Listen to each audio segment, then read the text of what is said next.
Good morning, everyone. My name is Anna Fadden, and I'm going to be subbing for Cindy Malley this morning since she's not feeling well. I have the pleasure of serving as a deacon to this congregation and a member of the executive team. I use she, her pronouns. I wanted to draw your attention to some items in community matters. So last week we talked about enter, rejoice, and come in. So what choices will you make to enjoy the gifts of the sabbatical time? If you haven't already, I invite you to consider signing up for a refreshed and renewed workshop led by Reverend Kathy, and you'll see that in your community matters. I attended yesterday and it was fabulous, just to give you a heads up. And I just have a few special online reminders for today. Please keep chat to a minimum since it can be distracting for participants. You do have the option to chat just a particular person instead of the whole congregation if you feel the need. Please remember to stay on mute if you're not speaking. And most importantly of all, be kind to your tech team. Welcome to church.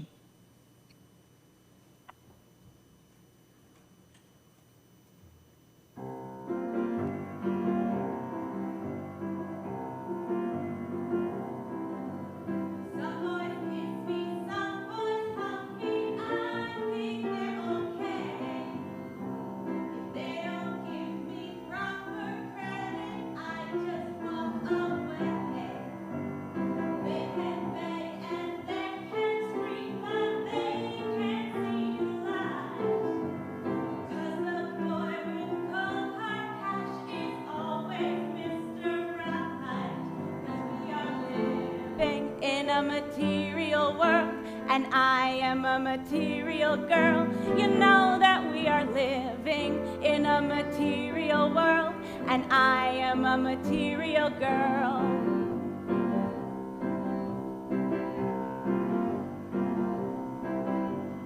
Living in a material world, living in a material world, living in a material world, living in a material world. Boys may come and boys may go, and that's all right, you see. Experience has made me rich, and now they're after me. 'Cause we are living in a material world, and I am a material girl. You know that we are living in a material world, and I am a material girl.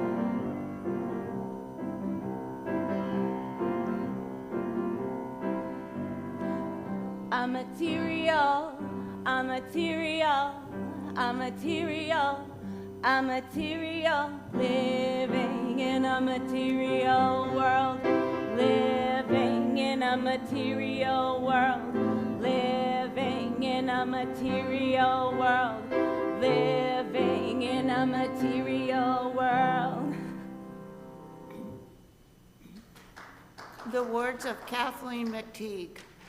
We come together this morning to remind one another to rest for a moment on the forming edges of our lives, to resist the headlong tumble into the next moment until we claim for ourselves awareness and gratitude, taking the time to look into one another's faces and see their communion, the reflection of our own eyes.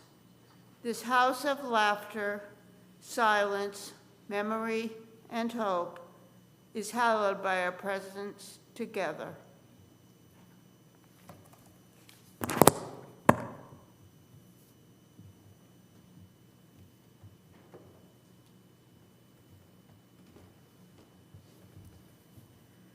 I invite Debbie to come forward to light our chalice.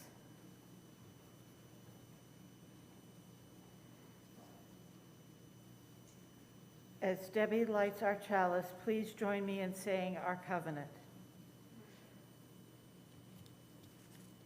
Love is the spirit of this church and service its law. This is our great covenant, to dwell together in peace, to seek the truth in love, and to help one another. Good morning. My name is Rochelle Chambless, pronouns she, her, and I am co-president of the Women's Alliance here at FCU.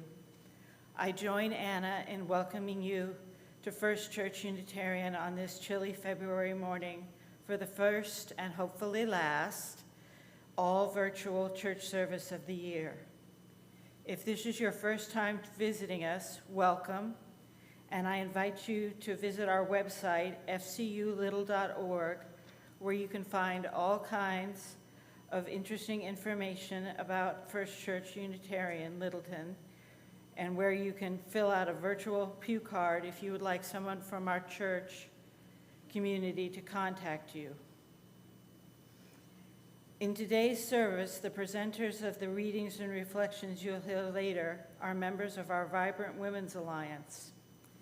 Not to toot our own horn, but our fundraising activities have helped pay for many building upgrades, like painting the vestry, installing new stoves in the downstairs kitchen, and most recently, adding some new high-tech wizardry to the vestry to enable hybrid meetings to take place from there.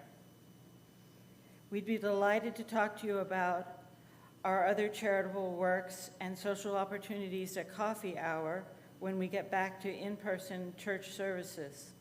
Just look for the Lilac Women's Alliance ribbons on our name tags. Today's lay pastoral minister is Patty Sardella, along with David Butts, Jan Dustin, Ann Donald, and Linda Kaler, and they're available to listen to any concerns you may have. And now I invite you to join in singing on mute our opening hymn, number 16, "'Tis a Gift to Be Simple."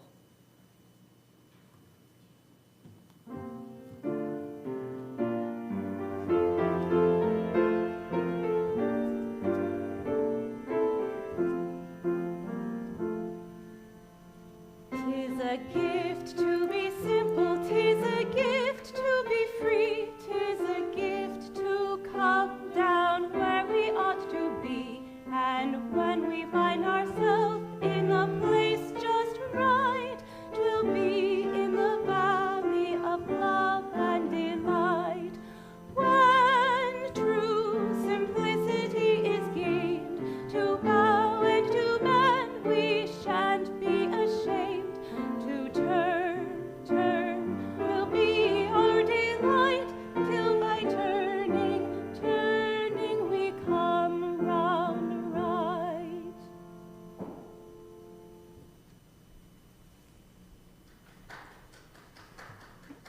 Thank you, Emma.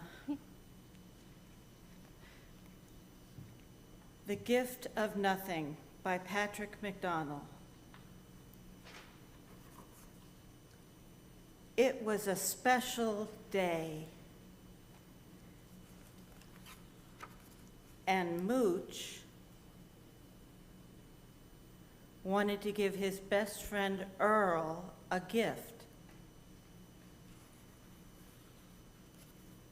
But what to get him? He had a bowl.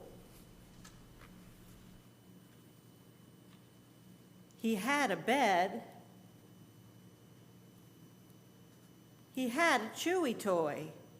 Squeak. He had it all. Mooch thought and thought. What do you get someone who has everything?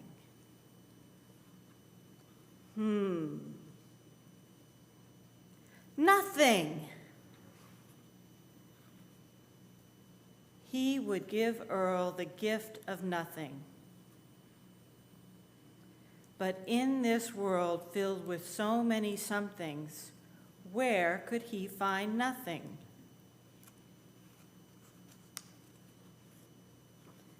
Mooch often heard Frank say there was nothing on TV.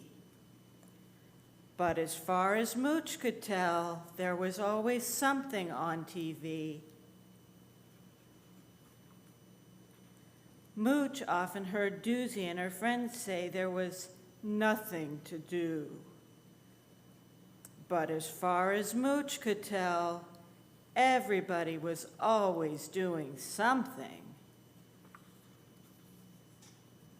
Millie came home from the store and said there was nothing to buy.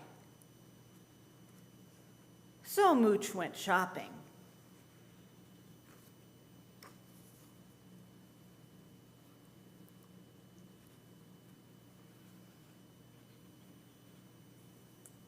Mooch looked up and down every aisle.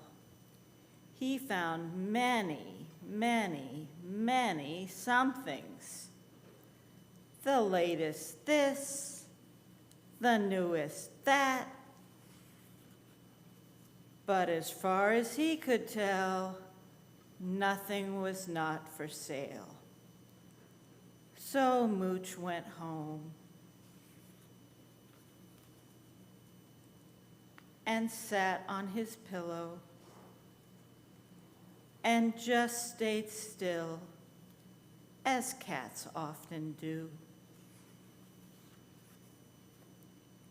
And not looking for it, he found nothing. So he went and got a box and put nothing in it.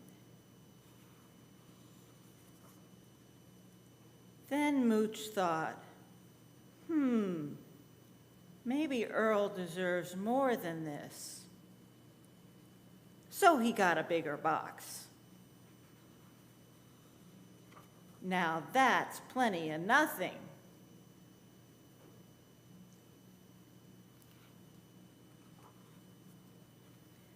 For me, said Earl. Mooch, you didn't have to give me anything. Who told him, thought Mooch. Earl opened Mooch's gift.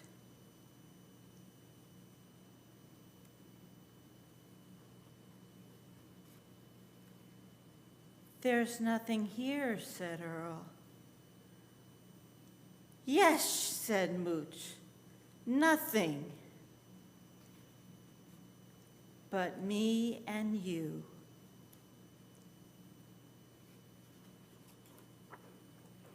So Mooch and Earl just stayed still and enjoyed nothing.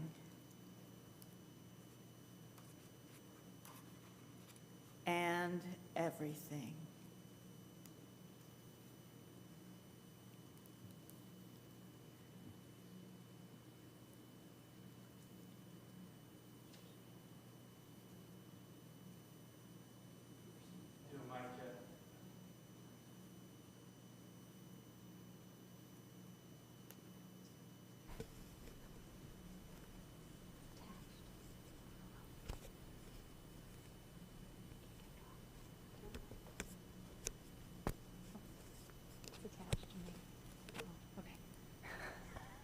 Ready?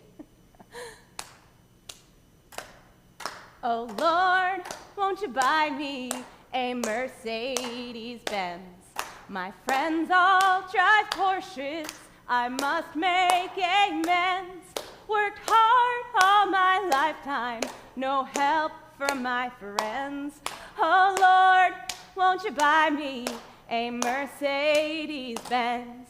Oh Lord, won't you buy me a color TV? Dialing for dollars is trying to find me. I'll wait for delivery each day until 3. Oh Lord, won't you buy me a color TV? Oh Lord, won't you buy me a night on the town? I'm counting on you, Lord. Please don't let me down. I'll wait for delivery and you'll buy the next round. Oh Lord, won't you buy me a night on the town? Everybody, oh Lord, won't you buy me a Mercedes Benz? My friends all drive Porsches, I must make amends. Worked hard all my lifetime, no help from my friends. Oh Lord, won't you buy me a Mercedes Benz?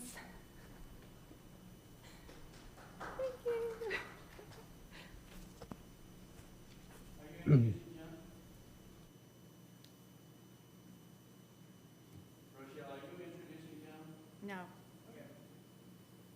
No. Good morning, everyone. I'm Jim Barisano. No, I don't drive a Mercedes-Benz. Too many expensive repairs. But I will confess to having too many color TVs and always enjoying a fun night on the town. I've been a member of First Church Unitarian for about 40 years. I remember my first church service at FCU. My friend who had attended as a child suggested that we give church going another try. We arrived a few minutes late and the door was closed. From behind the door, we heard uproarious laughter as Reverend Bob Hadley regaled the congregation from the pulpit. We looked at each other and said, "This is the church for us." Over these past 4 decades at FCU, I've observed other area churches fading away. These once majestic buildings abandoned, paint peeling from their battered walls, windows broken, weeds taking over where were once beautiful gardens, or converted to homes, offices, and even art galleries. It caused me to wonder, why do churches die? Does the tender thread that weaves the past to the present and future break? Has a gradual global decline in religious fervor caused church membership to shrink, collections to drop, pledges to dry up? I feel a certain sadness for those who had to walk away from their church, lock the door for the last time, and most of all, lose touch with friends with whom they socialized at weekly services. Ralph Waldo Emerson, a leading 19th century transcendentalist, a movement that grew out of Unitarianism, wrote in an essay on friendship, "I awoke this morning with devout thanksgiving for my friends, the old and the new. Shall I not call God the beautiful, who daily showeth himself so to me in his gifts? I chide society, I embrace solitude, and yet I am not so ungrateful as not to see the wise, the lovely, and the noble-minded as from time to time they pass my gate. I confess that although I am also grateful for my friends, I too embrace solitude. And I can be somewhat lazy as a friend. I rarely call a friend to just chit-chat. And while I try to be a friend in deed to a friend in need, I don't reach out for casual get-togethers over coffee. So to counter my tendency towards solitude, I consciously seek scheduled, uplifting social activities, like UUUks, men's group meetings, church committees, and Sunday mornings with my friends at FCU, all made possible by the congregation's generosity and the many volunteers who share their ministries with their FCU friends. So why does First Church Unitarian thrive while other churches struggle and die?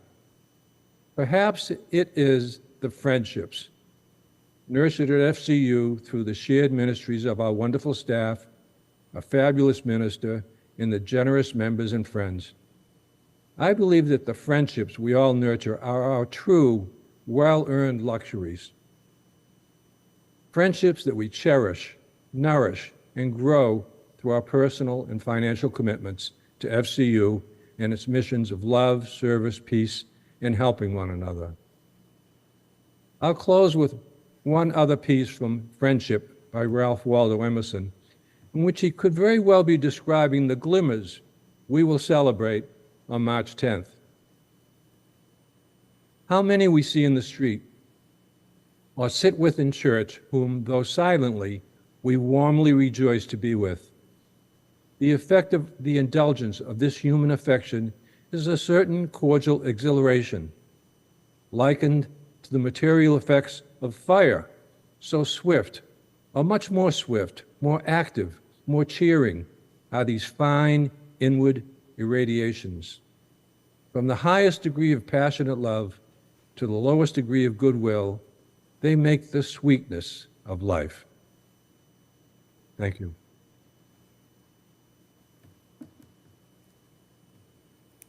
Thank you, Jim.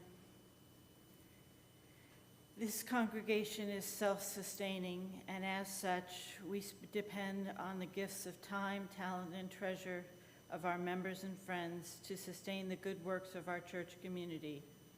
You can make a donation by going to the homepage of our website, fculittle.org, and clicking on the donate button, or by mailing a check made out to First Church Unitarian and mailing it to First Church Unitarian, Attention Assistant Treasurer, 19 Foster Street, Littleton, Mass.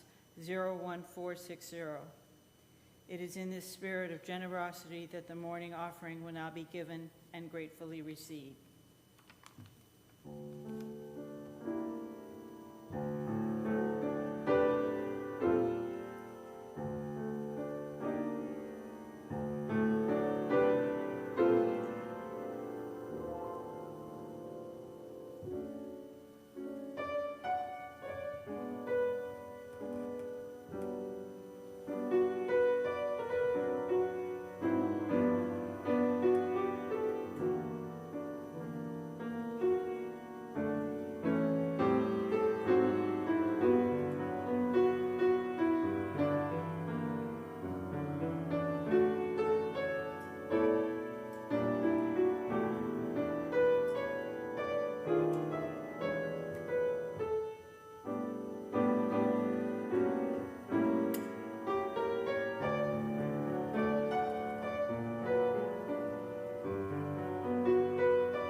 Please join me in saying our community response. We are grateful for the opportunity to give and serve, and grateful for the gifts we have received. May this affirm the ministries of our church community, both within and beyond these walls.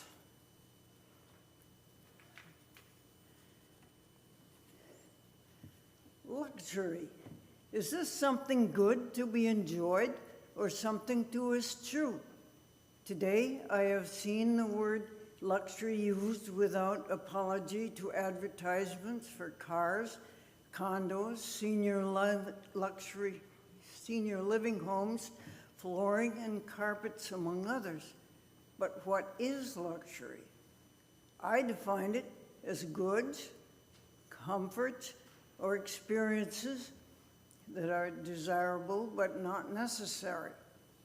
Generally speaking, things that usually cost money, especially a lot of it.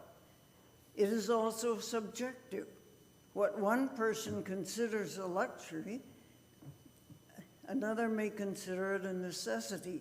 Here we all consider indoor plumbing a necessity, but in some parts of the world, it is a luxury. Growing up, I never heard my mother say the word luxury without prefixing it with sinful. At one time in my life, it seemed strange to me that advertisers would actually use the word luxury in their ads. Now it is so common I am no longer surprised by it. The only place I have seen the word sinful used today is on a package of plant-based snacks where they are described as not sinful. Sin was not a topic I remember ever hearing discussed at home. But what is sin? In general, probably anything considered wrong by some religion. In particular, let's consider sins that are not actual crimes. In my family, sin was not a topic of conversation. But unspoken, I think the principal sins would have been drinking alcohol, smoking tobacco, and gambling. I knew the Catholics used wine in their services. I assumed they had nothing against tobacco, as a Catholic neighbor always seemed to have a cigar in his mouth. The parochial school children were frequently around selling chances on their school's latest raffle, so apparently gambling was not a sin. To me, it seemed odd that none of these was a sin to Catholics. Thus, the definition of sin is subjective. Where did sin come from in my family? My mother's background was Protestant, New England Puritans, and North Carolina Quakers. The Puritans were Calvinists, and Calvin appears to have been at least one of the originators of the Protestant work ethic. A part of this is to live frugally, and by extension, I assume, to avoid luxury. What about the Quakers? They have no written creed, but they do have teachings. Quakers are notable for charitable work, helping people outside their group. They received the Nobel Peace Prize in 1947 for this. On the other hand, they were fairly strict with their own members. In records of their women's meetings, it seems most of their time was spent appointing some of their group to visit one of their members to investigate some problem of behavior, such as not attending meetings or, more seriously, for marrying someone who was not a Quaker. In particular, a Quaker could be removed from fellowship for bankruptcy. This does not specifically ban luxuries, but to me it seems related. For my mother growing up, being frugal was not a choice for her family, but a necessity. Her father homesteaded in Dakota Territory in 1881. Their living arrangements were primitive by today's standards. For example, a water source was the Missouri River, and the nearest doctor was 40 miles away, a day's trip with a good horse. My childhood was lived during the Great Depression of the 30s. Being frugal was a habit for my family, a necessity for many people, whether or not one thought in terms of avoiding sin. Perhaps the Quakers had the right idea. By focusing on self-sufficiency and avoiding bankruptcy. Being frugal, which can be on a large scale or small, is one way to do this.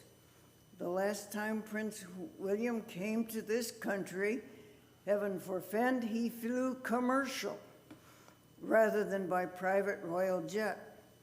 This was, however, probably more a statement about global warming than expense.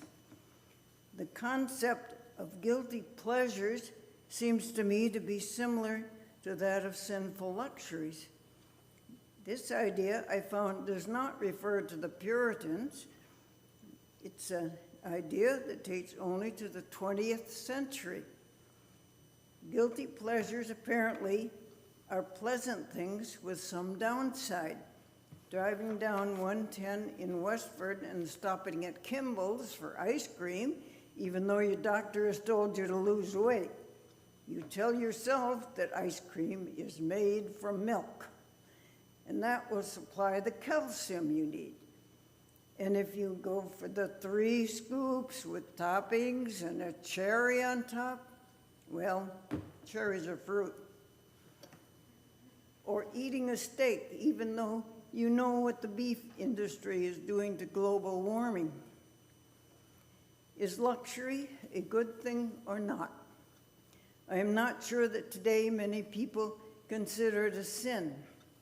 My conclusion is that the answer depends on the use of luxury rather than luxury itself. Indulging in luxuries and then going bankrupt is bad.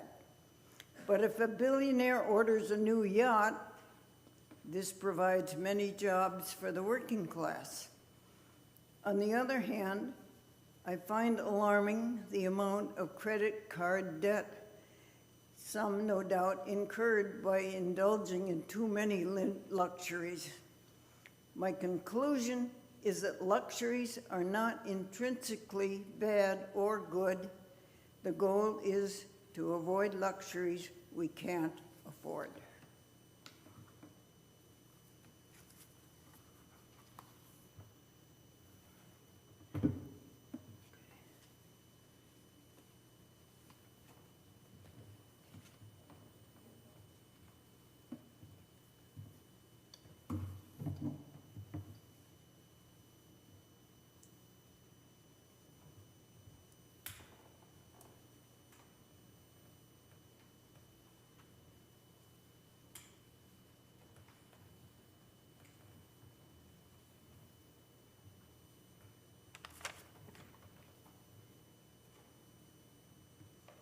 The words of William Ellery Channing, the poet and nephew of the Unitarian minister of the same name. My symphony.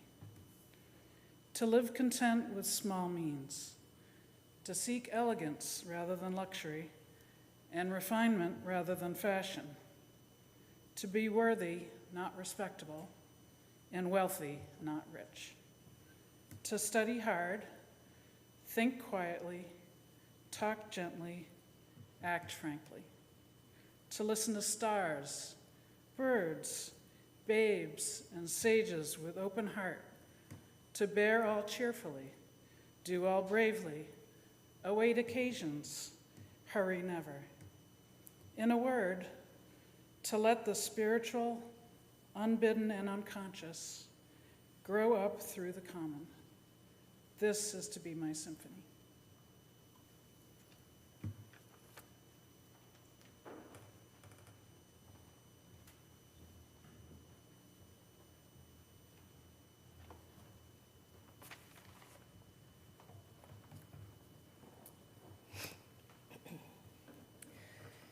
In an attempt to even define what luxury is, I was met with an astounding array of different views on the subject.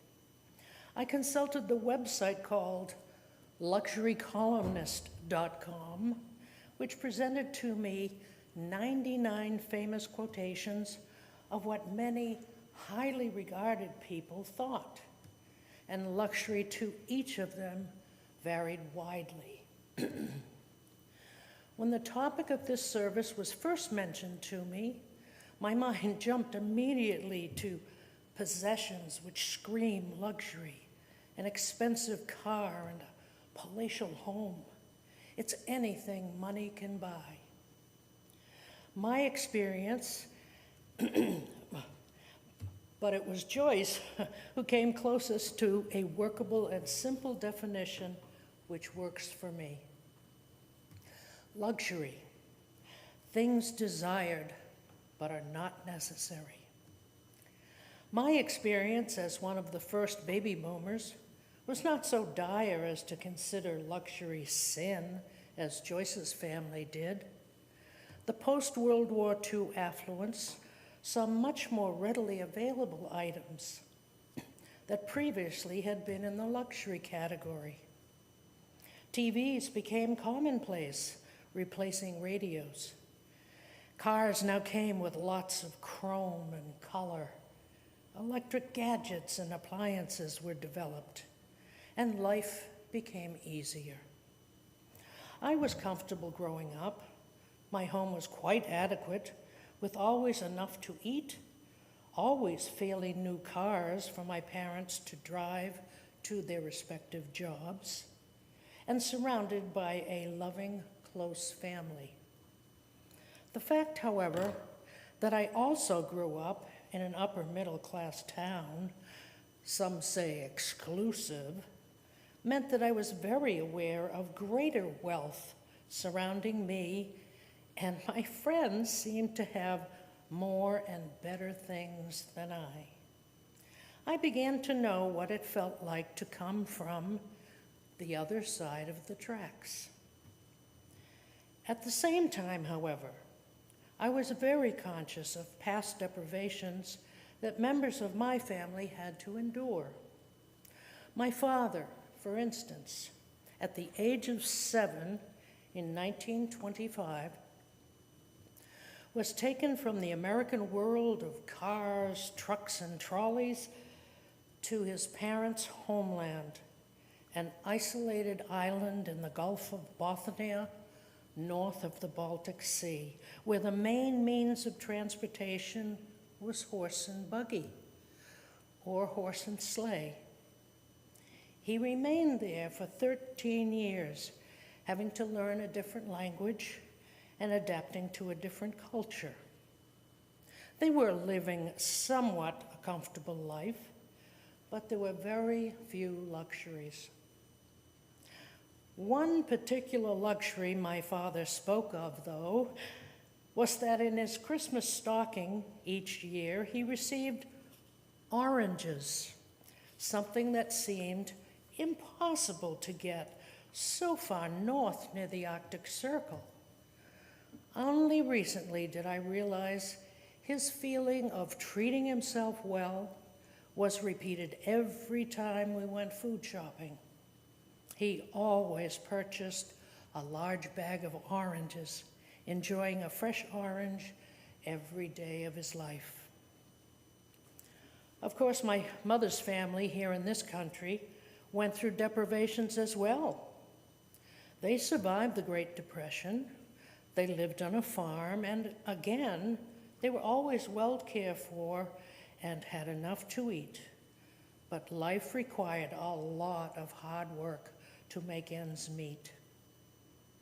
But then they would splurge on certain items, such as a piano for my aunt, who was a gifted pianist. My grandmother also made sure that each one of her 4 children aspired to the luxury of a good education, something that she was denied. For you see, around 1906, education ended at the 8th grade for most, and only the most promising students were selected to go on to high school. My grandmother was thrilled to have been selected, but her hopes were dashed when her immigrant parents refused to let her go. She was needed on the farm, they said, and she was to take care of her 3 younger siblings. As I entered my middle years, which were dominated by work and raising a family, my meaning of luxury morphed gradually from being a noun about things to a verb to luxuriate, allowing moments of sheer pleasure, enjoying oneself indulgently, lounging a little longer on a cold morning under warm blankets, relaxing on a beach in the warm sun, listening to waves rippling along the shore, a bubble bath or time in a hot tub, knowing that my car is one of the safest on the road. So, for me, as I enter my final episodes, I've learned a lot about desires which are not necessary. I have all the luxuries I need, and I know what brings me pleasure. I don't need it all.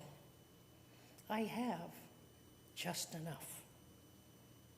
As Mark Twain said, mere life is a luxury, and the color of the grass, of the flowers, of the sky, the wind in the trees, the outlines of the horizon, the forms of clouds, all give a pleasure as exquisite as the sweetest music to the ear, famishing for it.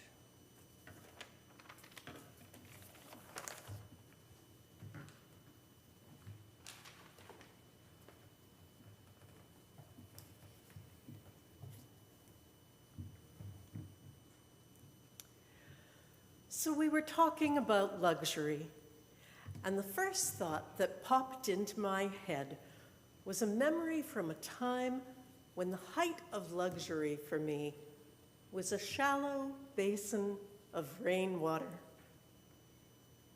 Let me give you some backstory there.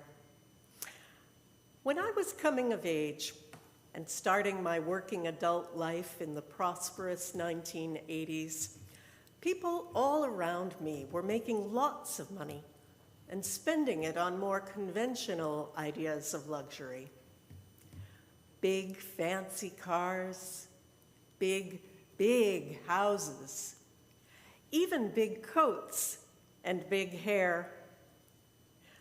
I myself, by age 25, was working for a high-tech magazine and could easily afford a functioning car, a good apartment, good clothes, and lunches out every other workday. But in spite of this abundance, I was quite miserable. It didn't help that all the bright new office furnishings and associated cleaning supplies were outgassing more indoor air pollution than my respiratory system could tolerate. I got very sick. So I had to make some big changes as to how I lived and how I paid for my living. I wasn't looking for luxury. I was looking to get my health back and hopefully not go broke in the process. I found jobs that I loved and that were healthy for me, but they didn't pay well, even doubled up. That meant cutting my expenses somehow, down to the absolute necessities.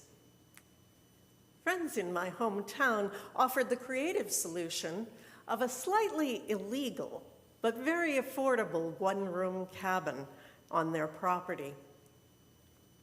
The amenities consisted of a tiny wood stove for heat, a single electrical outlet, and no running water of any kind.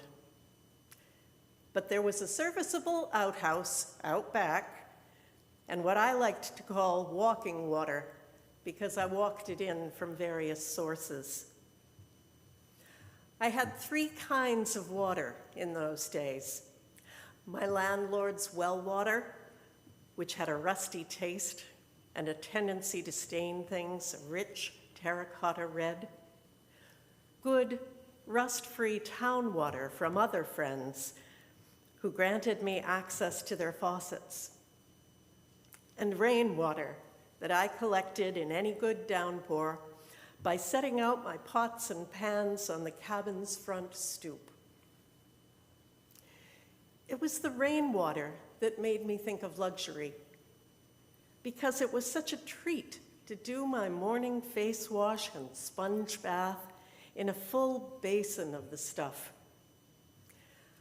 It was so soft.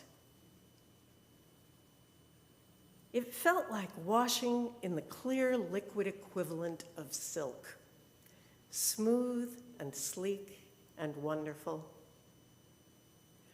Rainwater didn't come every day, so I treated it like the luxury it was to me, saving it up for the one use, like some precious spa item, and not wasting it on everyday chores.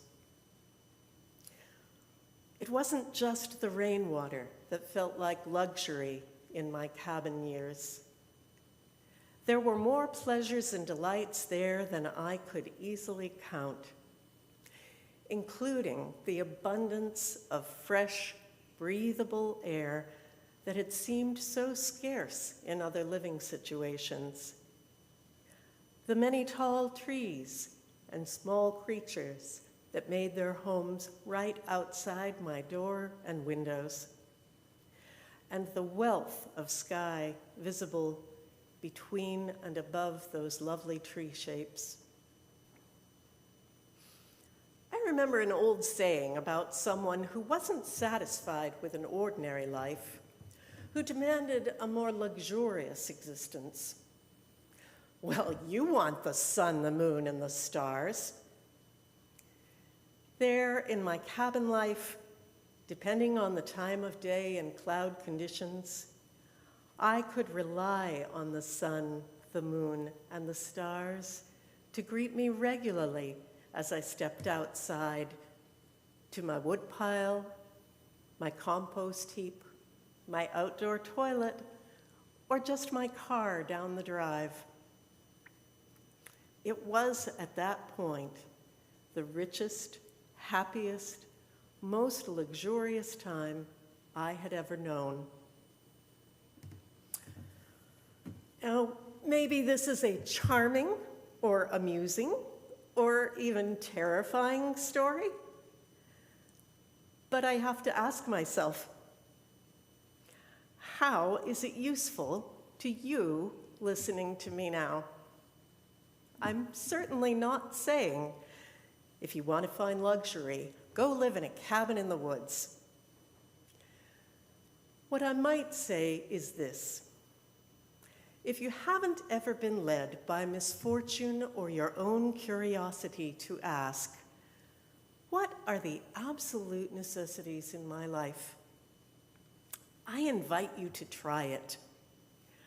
I can attest from my own experience, there's a lot of peace and joy to be found in paring down to very little more than the essentials. From there, you might pursue your own discovery and hopefully your own delight in finding out just what luxury means to you. You too might crave a closer relationship with the world out of doors. You might prefer an abundance of time for personal solitude or to spend with friends and family, outdoors or in. You might want the luxury of being generous in a world that badly needs your generosity. Whatever your definition, I hope you find the luxuries that you yourself value and not those someone else wants you to value. The results may astonish you.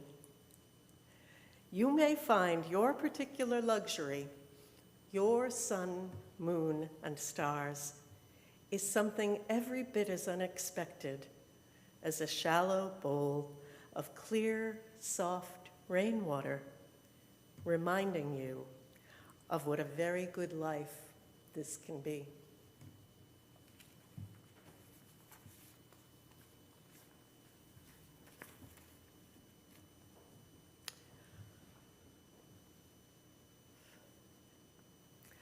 Our closing hymn today is number 19 in the gray hymnal, The Sun That Shines.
After the postlude, I invite all of you on Zoom to stay online for fellowship and conversation. Right now, I invite you all to reach out your hands, your hearts, and your thoughts to feel connection with each other as together we share these closing words from the poet Nancy Wood. Hold on to what is good, even if it is a handful of earth. Hold on to what you believe, even if it is a tree that stands by itself.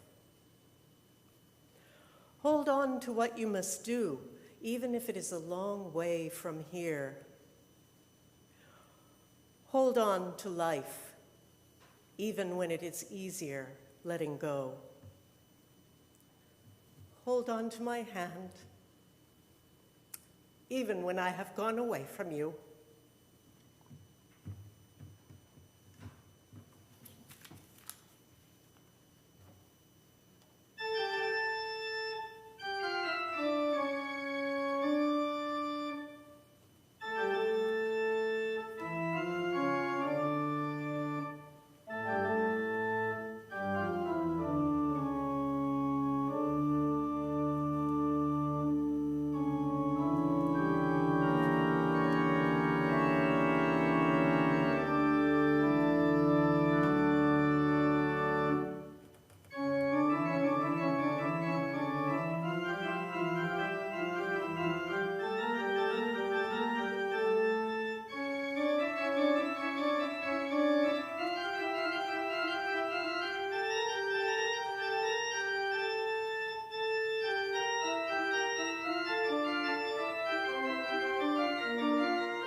All right, I hope everybody enjoys a little bit of virtual social time, virtual coffee hour on Zoom. Thank you.